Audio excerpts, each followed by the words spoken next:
आग का डर, एक सच्चाई से भरी कहानी। रात के करीब 11 बज रहे थे। गांव के किनारे एक पुराना टूटा फूटा घर खड़ा था।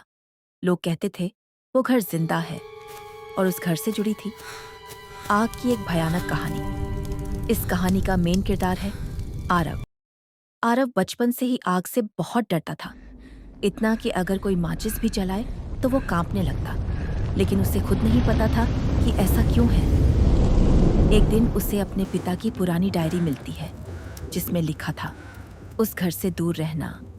वो आग सामान्य नहीं है, लेकिन डर और जिज्ञासा के बीच आरव एक रात उस घर में चला जाता है।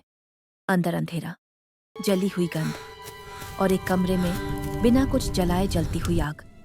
तभी एक जली हुई परछाई सामने आती है। तुम्हारे पिता आग से खेलते थे और उसी में समा गए।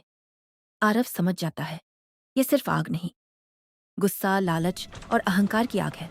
और पहली बार वो भागता नहीं, बल्कि उसका सामना करता है। आरव को लगा सब खत्म हो गया, लेकिन असली डर अब शुरू हुआ था। एक रात उसके कमरे में खुद ब खुद आग जलने लगी।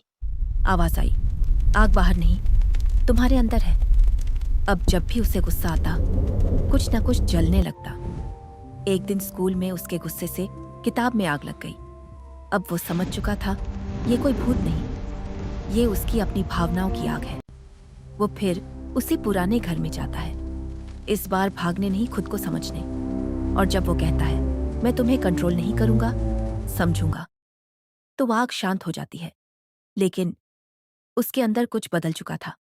कुछ समय तक सब ठीक रहा, लेकिन एक रात आईने में उसकी परछाई मुस्कुरा रही थी, जबकि वो खुद नहीं। तुमने मुझे खत्म नहीं किया, तुमने मुझे जगा दिया। अब उसे हर जगह आग दिखने लगी। धीरे धीरे उसे उस आग से डर कम और अपनापन ज्यादा महसूस होने लगा।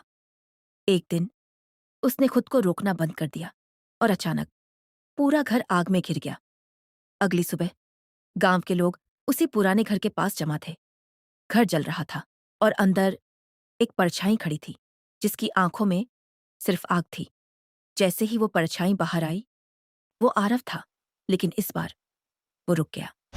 कुछ पल के लिए जैसे उसके अंदर आखिरी लड़ाई चल रही हो। फिर उसने धीरे से कहा, अगर मैं बच गया तो ये आग कभी नहीं रुकेगी। अचानक वो खुद वापस उस जलते हुए घर में चला गया और कुछ ही पलों में आग शांत हो गई। घर राख बन गया और आरव हमेशा के लिए गायब हो गया। ये कहानी हमें ये गहरी सीख देती है कि डर से भागने के बजाय उसका सामना करना जरूरी है। तभी हम गुस्सा, लालच और अहंकार जैसी अंदर की आग अगर कंट्रोल में ना हो तो वो हमें ही नुकसान पहुंचाती है। अपने अंधेरे को समझे बिना उसे अपनाना खतरनाक है, क्योंकि धीरे धीरे इंसान खुद बदल जाता है। असली हिम्मत दूसरों को हराना नहीं, बल्कि खुद पर काबू पाना है। सही समय पर सही फैसला लेना ही सबसे बड़ी ताकत होती है, चाहे उसके लिए खुद का त्याग क्यों ना करना पड़े।